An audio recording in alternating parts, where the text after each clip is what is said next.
Hi hello, कशा आहात सर्व? वैष्णवीज मम्मी होम रेसिपी या आपल्या यूट्यूब चॅनलमध्ये तुमचं खूप खूप स्वागत आहे. तर आजची रेसिपी आहे मस्त अशी अंडा भुर्जी. तर आपण ही अंडा भुर्जी हिरव्या मिरचीत बनवलेली आहे. खूप सोपी रेसिपी आहे. चला तुमच्यासोबत पण शेअर करते मी. 1-1.5 चमचा तेल टाकायचं कढईमध्ये. त्यानंतर बारीक चिरलेला कांदा टाकायचा. 2 कांदे घेऊ शकता तुम्ही. 2 कांदे घेऊन एकदम बारीक चिरून यामध्ये टाकायचं आणि छानपैकी आहे ना व्यवस्थित मिक्स करून घ्यायचं. असं थोडासा मऊ झाला की कांदा, त्यामध्ये आपण मिरची टाकूया. मिरची पण छान व्यवस्थित परतून घेऊया व्यवस्थित.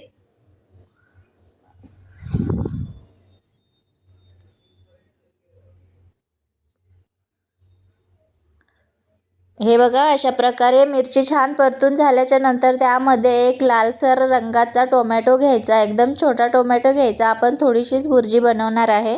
तुम्हाला जास्त भुर्जी बनवायची असेल तर तुम्ही एखादा मोठा टोमॅटो घेऊ शकता. आणि मग त्यानंतर हळदी पावडर टाकायची थोडीशी आणि चवीनुसार मीठ टाकायचं आणि व्यवस्थित मिक्स करून घ्यायचं. कांदा छानपैकी एकदम असा शिजला पाहिजे व्यवस्थित, नाही तर त्याला वास येतो त्यामुळे. आणि त्यामध्ये आपण 2 अंडी फोडून टाकूया. आपण 2 अंड्याची भुर्जी बनवणार आहे. त्यासाठी 2 कांदे घ्यायचे आणि एक छोटा टोमॅटो घ्यायचा.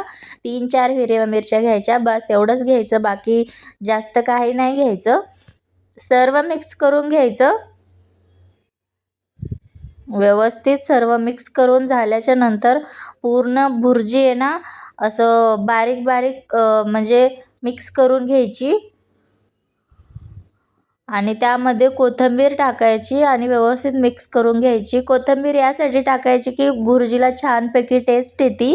यासाठी कोथिंबीर पहिलेच टाका, नंतर पण टाकले तरी चालेल, पण आत्ता या स्टेपला टाकली तर व्यवस्थित ती यामध्ये ऑब्झर्व होती आणि मग भुर्जीला पण छानपैकी टेस्ट येते.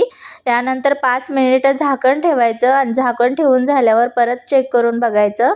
छानपैकी वास सुटलेला आहे भुर्जीला. मस्त अशी तयार झालेली आहे आपली भुर्जी.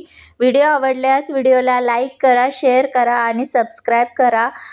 भेटूया नवीन रेसिपीसह. तोपर्यंत सर्वांनी काळजी घ्या. Bye bye. अशाच साध्या सिंपल रेसिपीसाठी चॅनलला सबस्क्राईब नक्की करा.